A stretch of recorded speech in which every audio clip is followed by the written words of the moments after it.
What is up, everybody? Welcome to another edition of Talking Elite Fitness. I am Sean Woodland with Lauren Khalil. Quarterfinal qualifying Lauren Khalil, correct? Oh, right, no, because you didn't do all the workouts. You're still going to do them, though. Yes. So I didn't do 26.3. I just knew it probably would have put me in the hospital based on what my nutrition and seeing like how much it was taking out of people. I thought, you know what? After all this travel, lack of sleep, lack of nutrition, it's not smart for me to do it now. I will do it at some point. But my coach then said, you know what? You're still going to do the quarterfinals workouts. You're going to do it as a simulator within the window and still hit them. So all right. I'm doing them. I just didn't qualify for them. And also featuring Tommy Marquez, who is in his brand new garage. I am. Ding, ding, ding. Congrats, we got man. Internet. Thank you. We got the garage is actually finished, which is nice. That's Everything awesome. else is on the other side of this camera. That's going to be your room chaos, soon anyway. So it will be actually where I'm sitting is going to be the home gym. Nice. So fantastic. Oh, nice. All right. My dojo. I can't wait to get a workout there. Yeah. Yes. I can't wait to come check it out. Heck yeah. Well, I actually qualified for quarterfinals. I made it. Yeah. Yeah. Unfortunately, I'm going to be out of town. My schedule isn't going to allow me. I want to do the workouts. I really do. And we're going to get into that in a second. But I was pretty proud of that. I was one and done every single time. I didn't redo any of them, and I made it. And that was my goal. So pat on the back. Okay. Before we get going, we want to thank our sponsor, and that is Thirdzy. If you guys are not on board the Thirdzy train, I have no idea what you're waiting for. You can go now, though, because better late than never. Go to thirdzy.com, use our code TEF, and you will save 20% on their rest and recovery collagen, and you will improve the way you sleep and recover. This stuff saved me in Miami when I was there for Wodapalooza because I was able to get the most of the sleep that I did get and get through 26.3 to the point where I was able to make it to quarterfinals. It doesn't have any melatonin in it, so it is not habit forming. It has GABA, L-theanine, magnesium ingredients that are in there to help calm your central nervous system so you get to sleep faster and you stay asleep longer, and then when you wake up, you feel as best as you possibly can. It's got that collagen protein in it, which is key for us masters athletes. You guys need that. If you're 35 and above, you got to get that into your body. So check them out, Thirdzy.com. Use the code TEF. It is delicious. It is a great product, and it is made by fantastic human beings. Mm-hmm. Okay, well, the big thing that everyone's talking about right now is quarterfinals. And once again, the review process has changed. From what I understand, the only required time where you need to submit videos is that if you want to win money to be the top 5 in a workout, right? That is the only time it is required. Yes. Okay. Correct. So you can, everything else is speculative. Right. So you can hypothetically qualify for semifinals without ever having anyone see any of your workouts. Yep. Yes. Okay. That is the cause of most of the hubbub.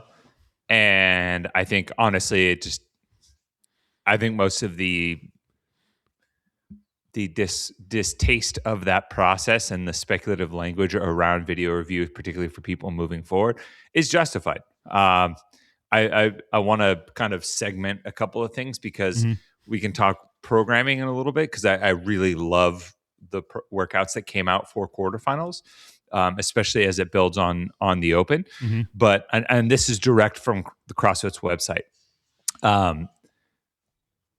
It says, so in order to claim prize money, athletes must submit a video of workout to CrossFit before the announced deadline.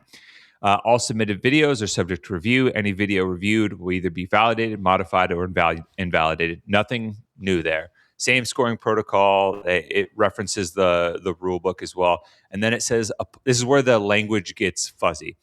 Upon request, any athlete with a qualifying score on any quarterfinals workout may be required to provide video of their performance.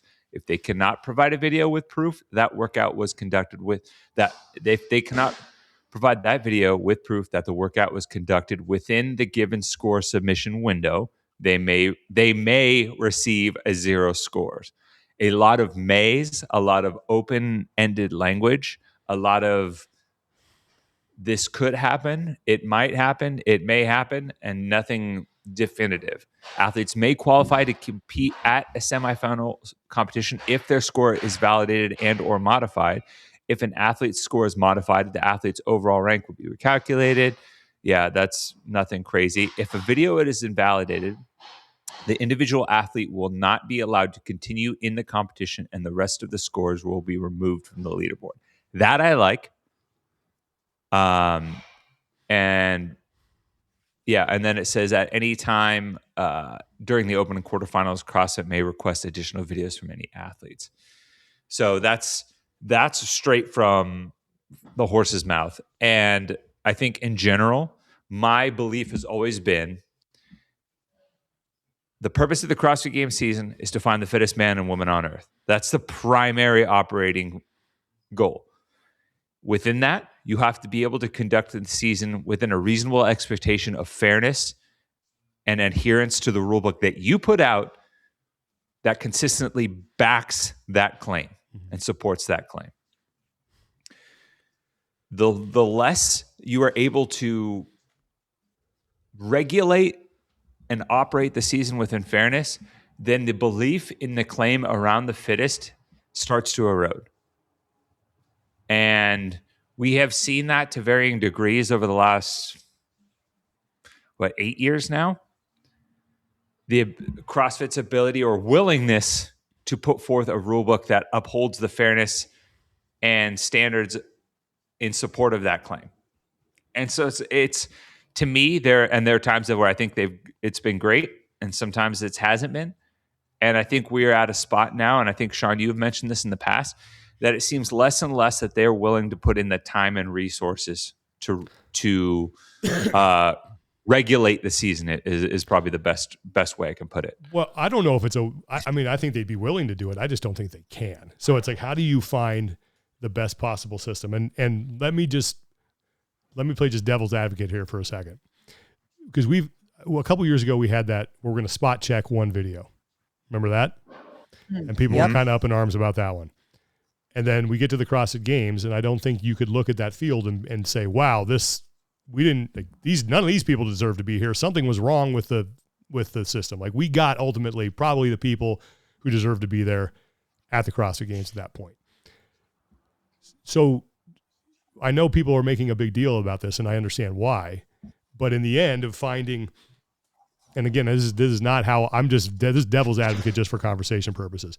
So in the end, how can you say like this is a bad thing when, if we get to the SAP Center in late July and we're looking at the field of 30 men and 30 women, and we're like, oh yeah, these are absolutely the 30 best that should be here. So doesn't that because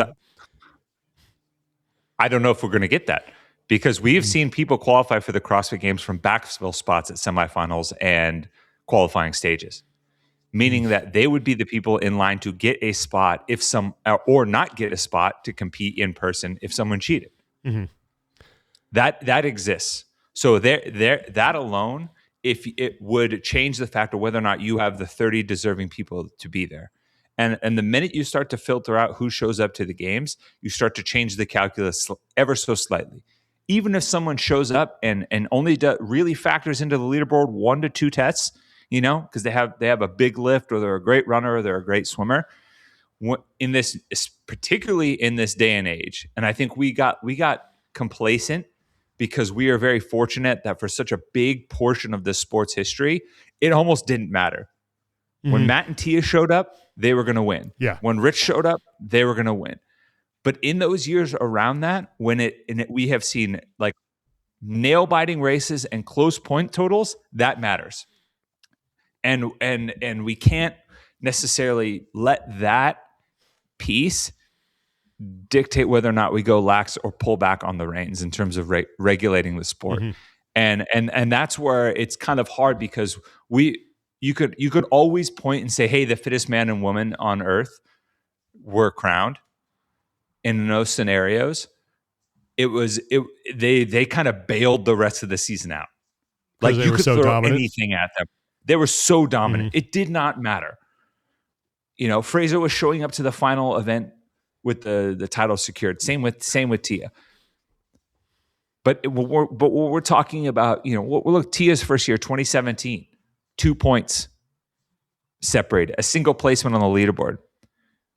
One person showing up and having an effect on something like a lift or a swim, that can change that. Sure. Okay. And that forces an examination of the whole thing. Okay. So, well, let's talk about the program. Let's talk about the programming first, because I looked at the workouts. And I went, oh, I can do these. Now I can't get to that point, but I can play a little bit here.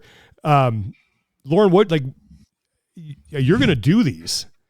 Like, I think it's a great opportunity for us to just see how we rank, to go in there and like get a good idea of where our fitness is. Right. And that's why I would want to do them. I'm not looking to, I know it doesn't matter where I'm on the leaderboard. It really doesn't, because I'm not going to be any kind of factor in this, but it is a cool opportunity, I think, to just figure out where you are. Like, just like the Open is, it's like, I can add and subtract. Now, can I do a little bit more advanced math? But is it more advanced math? Not, in my opinion, not really. So I think that there's two ways that you can look at this. When you look at the programming and you know that it's the top 25% that move on, I think this is great for affiliates. These are workouts that you very well could program in class. Maybe you'd need to run more heats, but you don't need a GHD, you don't need ropes, you don't need some of those pieces of equipment that historically have made logistical planning a nightmare for affiliates. But when you are trying to then advance people to in-person competitions and there's not standardized programming, I get worried about, well, what happens when there's an actual heavy barbell? Because you look at a 225 deadlift as the heaviest lift, moderate to heavy, but with only 10 reps, gonna struggle, but it's not something that I think is heavy enough. You look at the skills, strict handstand push-up at the end of the workout, the hardest skill. The bar muscle up workout, you can choose your own adventure. So honestly, you might not even need to do bar muscle ups depending on how well you do the other workouts to potentially qualify for semifinals. Tommy, yes, maybe you do need to get through that. But I'm just thinking, a couple of years ago, we got to semifinals and there were athletes that could not physically do ring muscle ups. What happens when people get to semifinals because the programming is not advanced enough in skill or weight? And then you have the best of the best that are finishing in under the cap. And then the other half of the field is getting bottlenecked. I just don't think from an entertainment perspective that that's great, or because each semifinal can decide their own programming. Maybe they have a hand from CrossFit HQ. I guess we don't necessarily know that yet. Like last year they had, one or two tests that were at every semifinal, but you could potentially get to the games where athletes are not able to physically do some of the movements. So those are the things that are concerning to me when I look at this as a whole. That paints back to are we getting the 30 fittest, right? And that's something that's worth discussing. And I do think you raising a reddish flag of it is definitely valid. Absent of a singular, I would say, heavier skilled lift, I don't necessarily agree with the full point of that with this programming. I think I look at how is this going to filter the 2,000 or so athletes as individuals that are going to be eligible for semifinals, right? The 2,000 athletes, that's what this has to filter to. Those 2,000 individuals, in my opinion, are going to be able to rip those strict handstand push-ups under fatigue in big chunks. They are going to rip big sections of bar muscle-ups. You are going to have to do significant volume in bar muscle-ups with the option to, break it up as needed. I think they are going to do the overhead squat unbroken. They're going to do the deadlift unbroken. Within that, there's going to be a little bit of fitness racing there where I think there could have been a little bit of separation. I think you could have maybe put a singular bar at the end of the deadlift that was heavier for a cash out set or something like that. I think you could have maybe made the overhead squat ascending as well, depending on where you're at. But for the most part, I think there are pieces in each one of these tests, and we can go one by one. I think in the first workout, I think not only are the athletes going to be able to, like the elite athletes are going to rip those overhead squats unbroken, no problem, but they're going to like legitimately hammer those 30 lateral burpees with the 1 minute rest in between. Whereas I think the average person may not get that. And I think like the average fit person as well is going to, if they're going to push that front end, then the shuttle runs are going to suffer on the back end. Well, and look, but do you think we need to test burpees again and so many burpees, the same style burpees? I'm not going to, I don't, I think what you need to do in quarterfinals is, and this is the line they're trying to walk. They want to encourage people to sign up, right? Helps them make money. So you can't get stuff that is too super complex. Like I looked at these and I went, I can do all of these. I'm going to run into a wall here, but I can play for a certain amount. There was nothing in there that was like, oh, there's no way. There was no handstand walking. I can't handstand walk. There was no, like, I can, at that fatigue level, good luck getting me to do a strict handstand push-up. But there were areas in there where I was like, I can do this workout. Like I can submit a decent score for me. So I think you got to make it appealing for someone like me who doesn't have that skill level, but still wants to try. And that's why you have the semifinals, is then once you get your 2000 out of this, that's the eligible pool.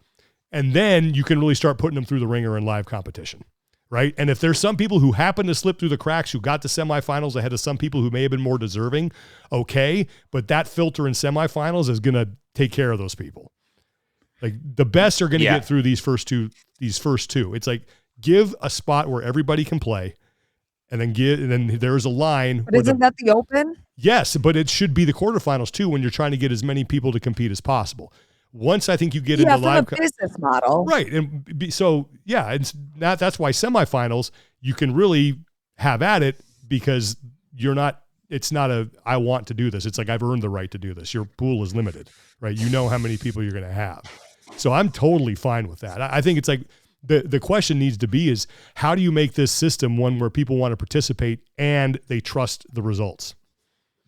That's the big thing. Yeah. Every year something like this happens. And I think Mike Halpin posted something that I agreed with. And this is an idea that has been out there forever. If you're going to register for quarterfinals, you check one of two boxes. Yes, I'm a competitor. I want to move on. Or no, I'm just doing this for fun. And then they separate those leaderboards out. Bam. Everybody who's a competitor has to submit videos. Doesn't mean they're all going to be reviewed, but they should all be public on the leaderboard if you're trying to move into the semifinals. And that way the community can police itself in some way, shape, or form, right? And I think, that to me makes sense. It is not perfect. You are never going to have a perfect system, but that's the one where I think most people would be like, okay, yeah, that makes sense. I can live with that. Yeah. And it's two different price points, right? Yeah. Like hey, I'm just doing this for fun. And honestly, I don't even know if you have to separate the leaderboards. It can all be the same leaderboard, but you can cap it just like any score above any score that has a video automatically gets ranked above the non-video ones. You can still keep that in a combined leaderboard, right? Okay. Yeah. Yeah. Or you can color code them, right? Like if you signed up for the competitor division, your score line has shaded it a little bit different, so you can see. So people can basically filter out right then and there and make it a drop down filter, on the leaderboard itself. So you can actually see, hey, like if I wasn't planning on competing, but I showed up in a real way and I beat some guys that are, maybe that changes my mind about how I train next year. The other side of that, like. And this goes back to one, I would have loved if the overhead squat was 135. I think we are at a level of fitness as a community where that overhead squat could have been 135 or 155, and you would have had that different test, because I don't necessarily agree that it's fully testing the burpees, but I think the trip up is going to be the speed of the burpees and how quickly you're able to rip those overhead squats for the average person, the compounding fatigue of your triceps and an overhead position as a result. But Yeah. I mean, I look at like workout 2. You mentioned the 40 bar muscle ups. Yeah, you can slice it however you want to hide your weakness, but you're going to have athletes like the pros that are doing sets of 10, sets of 20 that are ripping a bunch, especially with the way the tiebreaker is. I believe it's just 60 reps straight up. Like you're going to have someone like, I mean, Noah Olsen has done what, 40 bar muscle ups unbroken? Yeah, a couple years ago. He reposted that video recently. Or you might have someone that, hey, I know that when I'm fresh, I can rip 20 bar muscle ups, and then I'm gonna go over and rip 30 to 40 of these dumbbell hang squat cleans to get my tie break time, and then let it be because I'm fit enough to do that. Where the rest of us are going to be like, all right, 4 and 1. 8. 4, 1, and 1, 1, like that. I feel that, Sean. Yeah, no, it's okay. Like, and a single. That's totally fine. Shot's scorecard's going to be look like binary code. It's going to look like a tally marks. Yeah. 0. I don't know. I like quarterfinals. I like the fact that it gave me something to shoot for in the open. I had a goal. I wanted to make it. I achieved that. I like having that. But it is that is the big problem now. It's like, and from what I understand, this is just the eligible pool, and there's really no rhyme nor reason to how some semifinals are going to invite people. Like, is it right? Like, some of it online qualifiers, some it's invite only, some base it off of last year's placings. It's choose your own adventure. So then it leaves the question is, we keep asking, we want the open to matter again. We want the open to matter. But now it's like, well, now we want quarterfinals to matter. We keep going. Well, they do matter. It's not this just matter. It's matter, but also be fair and to be the results to be trusted. And I always go back to something. I think Pat Vellner said this. He's like, I used to be able to, and this is under the old Open Regionals game system. He's like, I used to be able to look at the guy to my left and the guy to my right at the CrossFit Games and know that they went through the exact same test that I did to get there. And now it's like, well, I went to this semifinal and you went to that semifinal and they didn't test, and it's a little different now. And now also with quarterfinals, when you cannot, you don't know if someone slipped through the cracks. It's like, why am I busting my hump and doing everything right when this person may not have? And I also think, especially if you're going to write, and this is kind of goes to Lauren's point a little bit too, if you're going to write programming that isn't particularly heavy or leaves people wanting more from the heavy standpoint, the heavy skilled lifts, the speed lifts, and it's going to be more accessible to the masses, that means, to me, that only means it's a higher priority on having a video review because you're going to need to filter out the people who clearly are doing it right. Mm-hmm. I changed my audio settings. Does that sound better? Everyone's like, I changed my. Okay, good. Sorry about that. Yeah. And like I've seen chatter online being like, you don't trust affiliates to uphold the standard. No, I don't. I don't. I think affiliates do great work. Yeah. I trust them to train people and give them a great workout. But as has been the case since the very first Open, what some people view as holding the standard actually isn't. And that's been rampant since the opening of the sport as a commercial product. The more people have become a part of the sport from a participatory standpoint, the more you have people skirting the line, riding the line, and not upholding the standard. Yeah. And that's not an indictment of everyone's character, because I guarantee you there are people that are like, yeah, you're hitting parallel. And then they see the video and you're like, actually, you weren't. Tommy, and that's like, that exists. I saw a video of a friend of mine doing 26.1, and on the wall balls, like you could see, nowhere near, not getting below parallel. And the judge the whole time was just looking up, staring at the target, not once looking at the squat.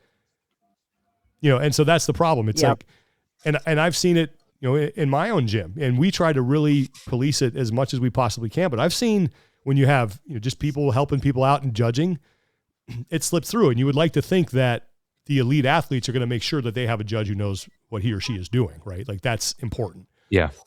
But to your point, and all the more reason to have video review is in order to make sure everybody crosses the T's and dots the I's. Yeah, I could not. Well, and I love that they released the programming on, what was it, Tuesday? love that. It gives people a heads up of what equipment they might need, any logistics that go into it. But then without video review, you once again have the problem of so many athletes have already done a lot of these workouts and are probably, if they don't need to submit a video, using that score, or they have more time to retest them. And like from a community standpoint, like I have a friend who qualified for quarterfinals. He did all of his early because he's going to be on a work trip this weekend. He's not submitting his scores. Okay, for someone like that, absolutely fine. Still wanted to do them. Did them in just a different window. But when you see people encouraging athletes to, like you got to game this. It's all about gaming it. And if you're not gaming it, then it puts you at that disadvantage. And I think that's where the question mark is, okay, like, can these scores be trusted? Is everybody at the same playing level? Yeah. And I think that's the thing. Everyone just wants to know that when they line up, like everyone's being held to the same standard. And if you're an elite athlete who wants to go to semifinals, you should be videoing your workouts period anyway. Just do it, because if you don't want to be, well, I didn't have a video and now I'm out. And it's all because we want the best for the sport, right? Like it's all because we want to be proud of the person that stands up there on the podium with the title of the fittest on earth, and we want to be like, yeah, that's the best of us. When it comes to fitness, nobody is fitter than that man and that woman, and they are the tip of the spear for what we're able to do inside the walls of our gyms. And they have earned that right. Well, I think also too, to that point, like you want the results to be taken seriously. When you say, hey, this person is the fittest on earth to someone on, some lay person, they're like, oh, well, why? Well, because this is what we did, right? This is the process. And they could say, oh, great. But when you start peeling back levels of review and quality control, like that claim doesn't hold as much water because there's way too many, ways to Lauren's point, to game it. And that's compounded by the fact that there are other entities that are showing up now in the fitness competition realm that the average layperson could look up and be like, well, why isn't that person the fittest? He just did the High Rocks world record. Right. He just did the Red Bull this, the F45 competition they won the decathlon fitness Xenom champion. Why aren't they the fittest? Right. Yeah. And the CrossFit Games were very lucky that there was really no legitimate threat in the eyes of the public. That's a really good point. For the longest time, right? To the point where like the argument was, well, if you disagree that they're the fittest on earth, that's because we disagree on what your definition of fitness is. Right. And a lot of people failed to even define fitness. Now it's like, well, a lot of people, more and more people are generally agreeing that like the fittest, it has to be this multifaceted athlete, and not to steal the term, but like a hybrid-ish athlete, right? You have to be able to do multiple arenas now. And with other people testing that in various capacities, like you kind of have to defend the claim a little bit more. So, all right. So that leads me to, again, like, what do we do to encourage participation, make sure people are having fun, they want to do this, but at the same time, they're trusting the results, understanding that this is not a perfect world and that CrossFit does not have the manpower nor the resources to review every single workout from every single participant? I would start with, don't willingly reintroduce a stage of competition that you can't uphold that standard for, right? Okay. Remember, CrossFit willingly brought quarterfinals back knowing that they could not video review everything. Okay. Whoa, sorry. Tommy's got drills in Tommy's construction work going on. No, I think that is a very good point. I love, I'm going to say it again. I love quarterfinals. I love giving someone like me something to shoot for, because that was always, I was never going to make regionals back in the day, but I always had I could always say, okay, I want to be ranked this in my age group in my region. That was always important for me, something that I could chase. So I love having that carrot to chase. I think that's a great thing. And I like the fact that, you can do, if I were going to be in town this weekend, I would go hang out at my gym and I'd try to throw down as best as I possibly could. Because I think it would be a fun experience with your friends getting together and doing those workouts. Because now it's like, now you're really not competing against each other. Now it's like, let's just see how far each of us can get in this, right? You know, it has a different feel than the Open. It's really like, I don't know, you do have your gym buddy that you're trying to compete against, sure, in the Open. But now to me, this is more of like, this is the quarterfinals I would use as more of a measuring stick of where am I really? You know, now that I got through the basic part. Like I'm genuinely bummed that I can't do all the workouts this weekend. I made it as an individual and age group guy, despite not really being in shape or training a whole time. Yeah. But I'm excited to actually hit the harder elements of this: the overhead squat, the heavy deadlift, the bar muscle ups, knowing that it's going to punch me in the gut and I'm going to lose that fight because it's a good measuring stick, right? And the group chat for the gym is popping off. Shout out Natalie Talbert from our gym, has done a great job organizing all that, and it feels like people are excited to tackle these workouts, but I can't do it. And you want to keep that going, but like you said, I think if you are able to filter between I'm trying to move on in the season and it's an extra $50, or I'm just here to keep competing and see where I'm at without video review, I think that's a good start. Yeah, I would agree with that. And go ahead, Lauren. Well, just thinking about this in real time, because I think one of the biggest struggles that CrossFit has is they have two goals in mind. One is serving the community and working as a business model. Quarterfinals makes them more money, which we know is very important, and finding the fittest on earth. What if we kind of do a hybrid model? Like, okay, I'm queen for a day and I get to make all the decisions. So we have the Open, everybody does it.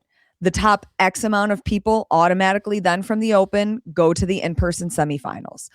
The top 25% still has quarterfinals, but the athletes that qualified for semifinals don't need to do it. It still gives people like the three of us that carrot to advance to the next stage. CrossFit's still going to make their money, but then you don't need to really worry about video review and qualifying people to the next stage from quarterfinals. It's basically just an in-house competition where then the Open really matters again because those people go to the next stage in person. Okay. So so how would you determine where the cutoff line is for where the people that qualify for semifinals right out of the Open as opposed to just quarterfinals? Like, what would that cutoff be? I mean, there would have to be you might be able to go back to the old regional system to where, like, if you finished top whatever in your region, you get to move on, and then everybody else below that to a certain point then goes to quarterfinals. So how would that work? Well, it's the top 2,000 people, right? That go to semifinals from quarterfinals. Yeah. I would be curious. Tommy, you're still muted. If any notable names are not, like, from just the Open, are not in that top 2,000. Fair. And again, we're talking about this on the fly right now, so I like that. I would just be curious. I think that's fine. I like the fact that everybody has to go through quarterfinals and that once again, the average Joes are lining up with the pros. I think that's cool. I like the idea of the two separate leaderboards. We have a scaled leaderboard and we have a competitors leaderboard. You can't scale quarterfinals. You can't do it, right? You can participate and you can be over here in the fun group or you can be in the competitors group. Fun group, have at it. We're going to trust that you're doing your best up here, hold the standards. Here's the leaderboard. Really doesn't mean a whole lot. It's just a gauge for you to figure out where you are. Competitors leaderboard, we're going to police this as best as we possibly can. We're going to charge you more because you're going to get more quality control. So you maybe you up it to $60 and you make, I don't know, you keep, 50 for your average Joe? Like maybe keep it at 50, maybe it's 50, 75. So you can make a little more money there because that group has got to go through that to get to the next point. Then I think you require videos. You make them all public. And if you're going to say we trust the affiliates to uphold the standards, well, then let's also trust the affiliates to take a look at these videos and help us police them. Now, I understand that introduces a lot of chaos into the system when you have people like video needs review, needs review, needs review. Like we saw a couple when that system was going on where you're like, I don't see anything wrong with this. You know, like there needs to be some sort of more specificity introduced into the review process so that you could say, okay, at this point, this is what I saw, right? Not just needs review. And then Yeah, I think Jason Grubb talked to us about how he got all of these needs review, but there's nowhere, like people weren't even watching his videos. Right. It showed like no views. So yeah. So then at least you can say, even if you didn't review them all, they're all there. So people can go back and look at them, and there's people that do that and really want to help police this. But I think that is the best way to do it. It's not perfect. It would take, I don't know the technical aspects of making two separate leaderboards happen. I don't know how tough that is. But I think the most important thing is just restoring the trust in the process. Well, I mean, they've already put a bunch of the prize purse in the hands of the community by making the Open responsible for that, right? Why not have some level of mention around quarterfinals registration? Be a percentage of that being earmarked to support and pay for video review. Like if you're crowdsourcing already and you're not, I don't want this to sound harsh, but CrossFit has already abdicated the responsibility to some level that they're going to front the cost to operate the season that they've laid out to the level that we want it to be right now. Then why not just say, hey, we're going to split up the leaderboard a little bit to encourage participation, and this percentage is going to support bringing in people who are willing to support video review, and put that out there. I think that's fine too. I think it's just what is the happy medium where we can say not perfect, but yeah, this is what we can live with. Like this is good. Yeah. And there's always going to be a way to nitpick it, and there's always going to be criticisms of it. But it's got to be something to where everybody looks at it and says, yeah, that's fair. I don't mind being on a leaderboard where there's no video review. I don't, because it doesn't have any bearing on me whatsoever, right? Like I'm going to be in there someplace, and if I'm a couple people ahead of me got better scores because they didn't hit below parallel, so be it. That's fine. I'm 8,337th as opposed to 8,335th. So who cares? But yeah, I just think there's got to be some sort of public, here's everything out there. Just make all the athletes put the videos up there, make them all public. And you are going to have the people that are not going to watch them and be just like, needs review. That's going to happen. But at least it's all out there. And so you don't get someone to semifinals who shows up with these great scores and all of a sudden you're like, what happened here? Yeah. And if you do, then it's on that event that invited that person. Like you could have gone and looked and said, oh boy, this was not, that wasn't legit. Mm-hmm. For sure. Oh, no, that's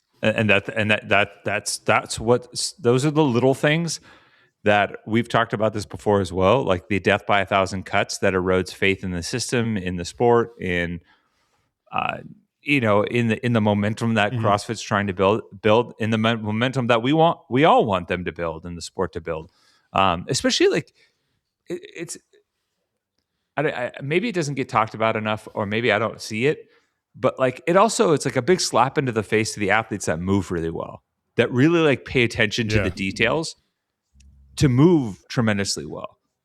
Like, and I always use him as an example. And we know him very well. He's a friend of the show, but like Tim Paulson always moved great. Oh yeah. Great mover. Like, and a great attention to detail and all of those little things. And it's like those people are taking this, and there are many like him. And those people are taking the sport seriously, and they're taking it at the professional level. Like, let's back up those efforts with how we govern the sport. Yeah. Right? What's the old? I think everybody wants that. Yeah. Ronald Reagan used to say, "Trust but verify." I want to trust. Yeah. I want to trust that everyone's doing this the right way. I do, and I think more often than not, the athletes that treat this like a profession and act accordingly are doing it the right way. But at the same time, I want to make sure that I verify that. And I think there are people, and like I said, there are people that, hey, an athlete, if we look in with a magnifying glass, we see this athlete with a registered judge. The athlete could be like, yeah, I'm doing this the right way. And the judge is like, yep, she's doing it the right way. And then you zoom out outside of your bubble and you're like, actually, you're not. Yeah. Actually, and there are thousands of hours of training that people get into these ruts and these ways of operating that also clouds their judgment too. And that's also not an indictment of who they are as humans and athletes and judges. It's just the way it is. You see the same person move every day in your gym and you think that's good for them. And then suddenly you go, you give them a little bit of leeway on an open workout or a quarterfinal workout because you're like, yeah, that person knows what they're doing. Mm-hmm. And it turns out, that could be the difference. Yeah. Yeah. So, yeah. Well, look, but it also shouldn't take away from, I really do enjoy the programming. The last two workouts, 3 and 4, number 3 would have been called Afternoon Marquez if back when I was in shape. Oh yeah. You would smash this. And the last one just would have been fun to do. Yeah. With a big chunk of strict handstand push-ups at the end. Oh, the row, clean and jerk. Clean and jerks. Yeah. And that's great classic programming. Don't even get me started on strict handstand push-ups. Like there's what's the standard there, right? Like there's going to be a lot of people that are going to, I guarantee you if some videos get out of some of these things where it's like people think they're doing the right job, but oh no, you're using your feet to crawl up. Like you're like, there's so many things here.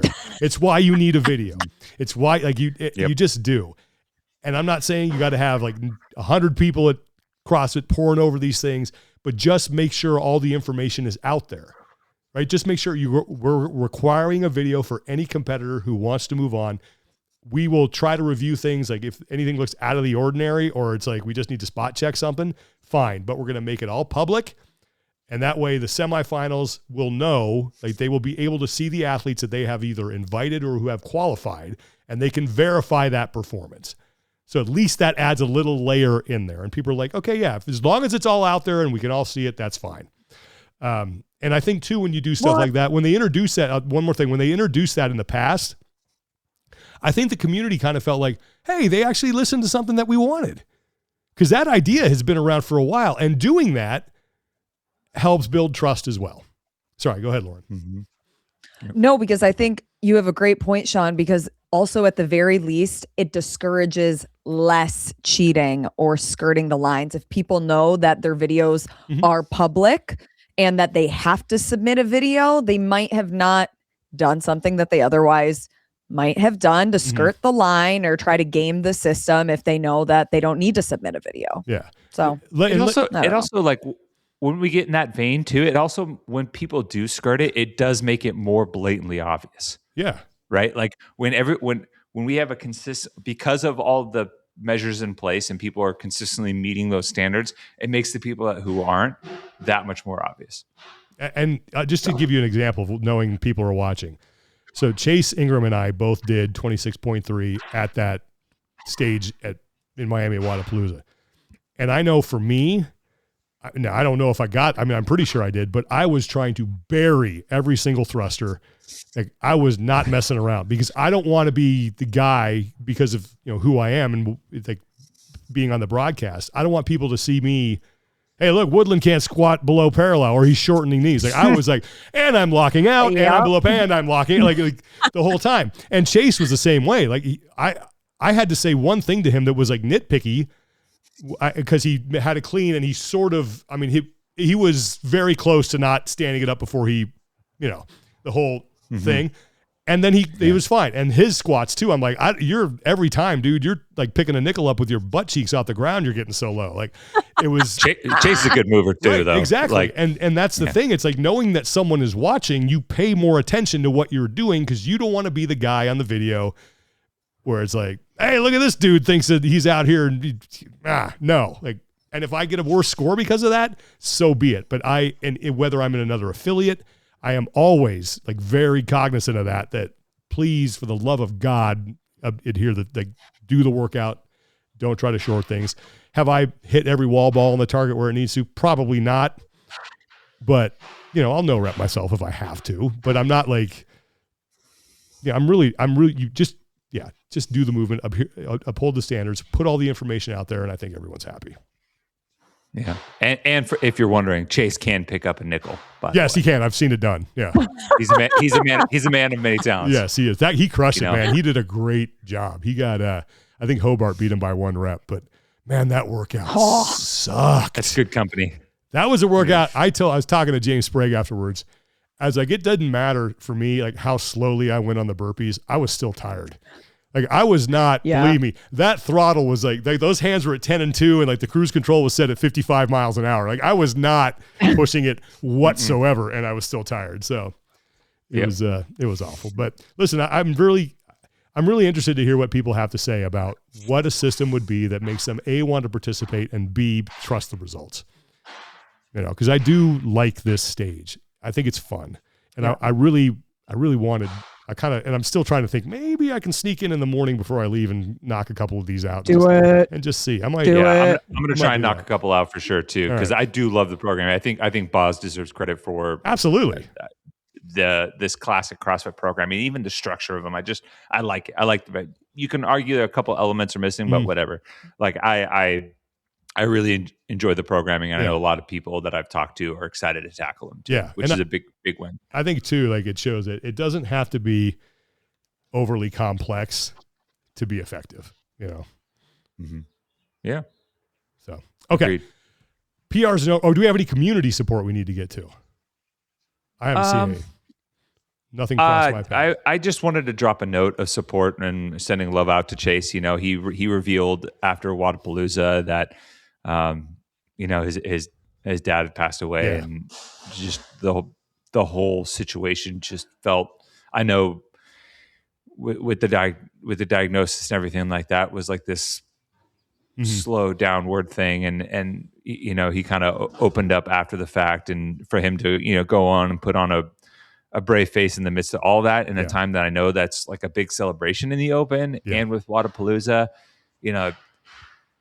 heart goes out to him, and just, tell your loved ones that you care for them and spend the time that you want, or you always wish you had with your family and your parents and stuff like that. So I'm glad you brought that up, because he did share that with me before the whole thing, like when we got on site in Miami, and I give him like all the credit in the world. He was a trooper, man. I have so much professional. I have so much respect for that guy, because he didn't, he's like, listen, if I seem off or anything, here's what's going on. And I really appreciated the time that I had with Chase during those days. Like it was really cool to see that side of him and to see how he dealt with it. Total pro and nothing but it's like, I respect everybody I work with anyway. And then when you like respect them even more after it, like that's a cool thing. And I respect him even more for being able to go through that. And I think he genuinely got to have some fun too, which I think was good for him. And there were some good moments that I got to share with him. So I really appreciated that. I'm glad you brought that up. Agreed. Cool. Yeah, for sure. And some of the photos he shared were amazing. Yeah. The football one where his dad was horizontal, one of the coolest photos. I love it. Yeah, that's cool. Absolutely love it. All right. PRs, no reps. I got a big no rep. All right, go. Oh, hit us. I just had to take some Allegra about an hour ago, because allergy season here in California is in full effect, and it is kicking my ass. It is starting. So it begins. Yeah, I am. It didn't help that my immune system was compromised a couple weeks ago as well. So it's just brutal. But, Lauren. Yep. I'm gonna no rep. I've no repped it before. I'll do it again. This area's Mother Nature. She's terrible on this side of the world. I was doing, so I'm also doing, it's called Fitness and Firearms Online. It's essentially the open for like tactical games athletes, an online system. Tim Szymanski, WAD Doc, used to do work with CrossFit. He's a tactical games competitor, so he's like built out this system. And I was doing some of the workouts over the weekend, and it was 26 degrees. It started snowing. My eye protection was fogging. My ear pro was falling out because it's so cold. So Mother Nature just kicked me in the ass again. Nice. Yeah, man, both 2 for 2 on getting us on the no reps because I tried to go out for a jog and sometimes you can just see it in the air. Yep. I was like, oh, you can smell it too. Like when you see it on your car. Yeah, it's mostly pollen. It was basically like me standing in front of like the impending sandstorm of the worms from Dune coming at you. Like that's what it was. I was just staring in the face of. You see that Dune 3 trailer? Oh yeah. Wait. Yeah. I don't know. I mean, I have a no rep. I got plenty of no reps, but I'm not going to. Yeah, I'm going to keep those to myself. But I'm going to my PR. I'm going to PR Project Hail Mary, the movie. Like if you guys want to just go see a great movie with a good positive message that's fun. The book is amazing as well. You don't have to have had read the book to really get the movie. It helps because it just fills in a little bit of context with some things. But it's the best time I've had in the theater in a long time. Like it was fun. It was just a great flick. So go see it. I want to go see it again. Nice. Yeah. I'm gonna back up of your PR with another PR of science fiction. I'm gonna PR audiobooks. Audiobooks are the best. I have not love really audiobooks. I read so I've much. not really dug into audiobooks. I used to like the old analog version, Yeah, I still do. But I started an audiobook for the Children of Time series. I read the first book already, but Children of Ruin is on audiobook, and it allows me to just crush through it. It's the best. Nice. Especially with all the driving that I've been doing. But yeah. If you want a good audiobook, here's one for you. The Dungeon Crawler Carl series. Ooh, I've got that one earmarked. The first one is it's good. It's really good. It's a lot of fun. Yeah, you'll like it. So all right. I assume neither of you have listened to the ACOTAR series on audiobooks. Have not. Okay. Some ladies that are listening will know. Okay. And if you know, you know. Is this the one? Wait a minute. We'll leave it at that. Is this the one about like fairies or something mythical? Yes, but Sean, when I'm telling you, like, they're not Tinkerbell fairies. No, I get it. All right, I have heard about this. Right. Fit, muscular, tatted man fairies. Right. Okay. So this is basically what you're telling me is this is the Twilight Saga now for a new generation. We can't do vampires because vampires, they're not mean. They sparkle. They sparkle in the sunlight. So now we have tattooed, tanned, manly fairies. Yeah, I have heard about this one. Okay. Way better than vampires. I'm sure. Okay. Yeah, I don't think that's going to be on my list. Yeah, there's a verbal meme. Lauren, the handshake, like the muscular handshake. It's like Lauren on one side, West Hollywood on the other one. It's a battle. All right. Well, on that note, we'll leave it at that. But seriously, I would love to in the comments let us know what your solutions are because there's no wrong answers to this. I think for quarterfinals, and I really just want it to be. I think we all do want it to be an enjoyable experience for everybody, where we can say, yeah, that was we trust the results on that one. So, okay, if you're doing the quarterfinals, good luck this weekend. Hope it goes well for you. That's going to do it for us. For Lauren Khalil and Tommy Marquez, I'm Sean Woodland. Take care of each other. Be better. We will talk to you guys next time. Like a kiss at the start of a first date. If it's good, it's good. I don't want to wait. When the feeling's right, I'm taking